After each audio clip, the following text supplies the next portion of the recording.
Chapter 8. The author, by a lucky accident, finds means to leave Blefuscu, and, after some difficulties, returns safe to his native country. 3 days after my arrival, walking out of curiosity to the northeast coast of the island, I observed, about half a league off in the sea, somewhat that looked like a boat overturned. I pulled off my shoes and stockings, and, whaling 200 or 300 yards, I found the object to approach nearer by force of the tide, and then plainly saw it to be a real boat, which I supposed might by some tempest have been driven from a ship. Whereupon, I returned immediately towards the city, and desired His Imperial Majesty to lend me 20 of the tallest vessels he had left, after the loss of his fleet, and 3,000 seamen, under the command of his vice-admiral. This fleet sailed round, while I went back the shortest way to the coast, where I first discovered the boat. I found the tide had driven it still nearer. The seamen were all provided with cordage, which I had beforehand twisted to a sufficient strength. When the ships came up, I stripped myself, and waited till I came within 100 yards off the boat, after which I was forced to swim till I got up to it. The seamen threw me the end of the cord, which I fastened to a hole in the forepart of the boat, and the other end to a man of war, but I found all my labor to little purpose, for, being out of my depth, I was not able to work. In this necessity I was forced to swim behind, and push the boat forward, as often as I could, with one of my hands, and the tide favoring me, I advanced so far that I could just hold up my chin and feel the ground. I rested 2 or 3 minutes, and then gave the boat another shove, and so on, till the sea was no higher than my armpits, and now, the most laborious part being over, I took out my other cables, which were stowed in one of the ships, and fastened them first to the boat, and then to 9 of the vessels which attended me. The wind being favorable, the seamen towed, and I shoved, until we arrived within 40 yards of the shore, and, waiting till the tide was out, I got dry to the boat, and by the assistance of 2,000 men, with ropes and engines, I made a shift to turn it on its bottom, and found it was but little damaged.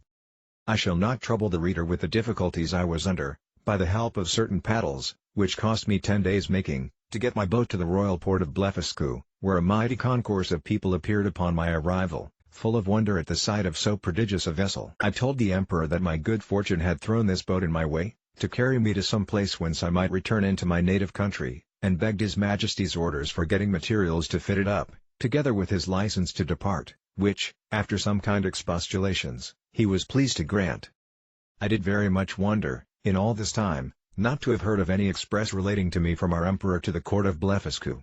But I was afterward given privately to understand, that His Imperial Majesty, never imagining I had the least notice of his designs, believed I was only gone to Blefuscu in performance of my promise, according to the license he had given me, which was well known at our court, and would return in a few days, when the ceremony was ended. But he was at last in pain at my long absence, and after consulting with the treasurer and the rest of that cabal, a person of quality was dispatched with a copy of the articles against me. This envoy had instructions to represent to the monarch of Blefuscu, the great lenity of his master, who was content to punish me no farther than with the loss of mine eyes. That I had fled from justice, and if I did not return in 2 hours, I should be deprived of my title of Nardots, and declared a traitor. The envoy further added, that in order to maintain the peace and amity between both empires, his master expected that his brother of Blefuscu would give orders to have me sent back to Lilliput, bound hand and foot, to be punished as a traitor. The emperor of Blefuscu, having taken 3 days to consult, returned an answer consisting of many civilities and excuses. He said, that as for sending me bound, his brother knew it was impossible, that, although I had deprived him of his fleet, yet he owed great obligations to me for many good offices I had done him in making the peace. That, however, both their majesties would soon be made easy, for I had found a prodigious vessel on the shore, able to carry me on the sea, which he had given orders to fit up, with my own assistance and direction, and he hoped, in a few weeks, both empires would be freed from so insupportable an encumbrance. With this answer the envoy returned to Lilliput, and the monarch of Blefuscu related to me all that had passed, offering me at the same time, but under the strictest confidence, his gracious protection, if I would continue in his service, wherein, although I believed him sincere, yet I resolved never more to put any confidence in princes or ministers, where I could possibly avoid it, and therefore, with all due acknowledgments for his favorable intentions, I humbly begged to be excused. I told him, that since fortune, whether good or evil, had thrown a vessel in my way, I was resolved to venture myself on the ocean, rather than be an occasion of difference between 2 such mighty monarchs. Neither did I find the emperor at all displeased, and I discovered, by a certain accident, that he was very glad of my resolution, and so were most of his ministers. These considerations moved me to hasten my departure somewhat sooner than I intended, to which the court, impatient to have me gone, very readily contributed. 500 workmen were employed to make 2 sails to my boat, according to my directions, by quilting 13 folds of their strongest linen together. I was at the pains of making ropes and cables, by twisting 10, 20, or 30 of the thickest and strongest of theirs. A great stone that I happened to find, after a long search, by the seashore, served me for an anchor. I had the tallow of 300 cows, for greasing my boat, and other uses. I was at incredible pains in cutting down some of the largest timber trees, for oars and masts, wherein I was, however, much assisted by His Majesty's ship carpenters, who helped me in smoothing them. After I had done the rough work in about a month, when all was prepared, I sent to receive His Majesty's commands, and to take my leave. The Emperor and royal family came out of the palace. I lay down on my face to kiss his hand, which he very graciously gave me, so did the Empress and young princes of the blood. His Majesty presented me with 50 purses of 200 sprugs apiece, together with his picture at full length, which I put immediately into one of my gloves, to keep it from being hurt. The ceremonies at my departure were too many to trouble the reader with at this time. I stored the boat with the carcasses of 100 oxen, and 300 sheep, with bread and drink proportionable, and as much meat ready dressed as 400 cooks could provide.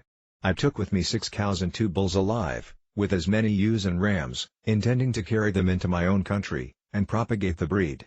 And to feed them on board, I had a good bundle of hay, and a bag of corn.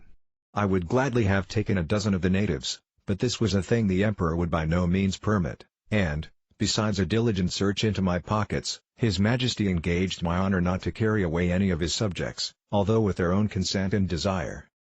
Having thus prepared all things as well as I was able, I set sail on the 24th day of September 1701, at 6 in the morning, and when I had gone about 4 leagues to the northward, the wind being at southeast, at 6 in the evening I descried a small island, about half a league to the northwest.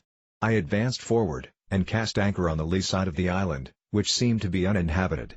I then took some refreshment, and went to my rest. I slept well, and as I conjectured at least 6 hours, for I found the day broke in 2 hours after I awaked. It was a clear night. I ate my breakfast before the sun was up, and heaving anchor, the wind being favorable, I steered the same course that I had done the day before, wherein I was directed by my pocket compass. My intention was to reach, if possible, one of those islands which I had reason to believe lay to the northeast of Van Diemen's Land. I discovered nothing all that day, but upon the next, about 3 in the afternoon, when I had by my computation made 24 leagues from Blefuscu, I descried a sail steering to the southeast. My course was due east. I hailed her, but could get no answer, yet I found I gained upon her, for the wind slackened. I made all the sail I could, and in half an hour she spied me, then hung out her ancient, and discharged the gun. It is not easy to express the joy I was in, upon the unexpected hope of once more seeing my beloved country, and the dear pledges I left in it. The ship slackened her sails, and I came up with her between 5 and 6 in the evening, September 26th, but my heart leapt within me to see her English colors. I put my cows and sheep into my coat pockets, and got on board with all my little cargo of provisions. The vessel was an English merchantman, returning from Japan by the North and South Seas, the captain, Mr. John Biddle, of Deptford, a very civil man, and an excellent sailor. We were now in the latitude of 30 degrees south, there were about 50 men in the ship, and here I met an old comrade of mine, one Peter Williams, who gave me a good character to the captain.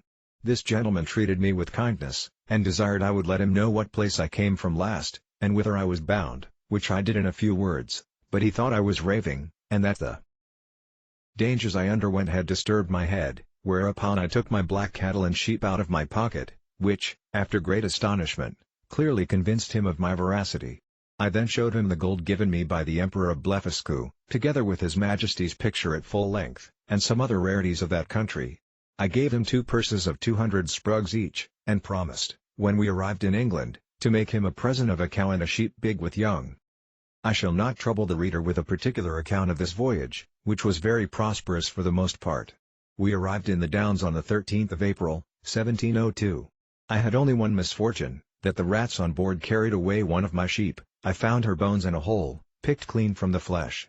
The rest of my cattle I got safe ashore, and set them grazing in a bowling green at Greenwich. where the fineness of the grass made them feed very heartily, though I had always feared the contrary. Neither could I possibly have preserved them in so long a voyage, if the captain had not allowed me some of his best biscuit, which, rubbed to powder, and mingled with water, was their constant food.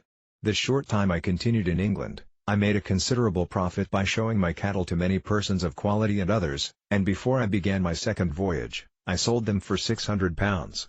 Since my last return I find the breed is considerably increased, especially the sheep, which I hope will prove much to the advantage of the woolen manufacture, by the fineness of the fleeces. I stayed but 2 months with my wife and family, for my insatiable desire of seeing foreign countries would suffer me to continue no longer.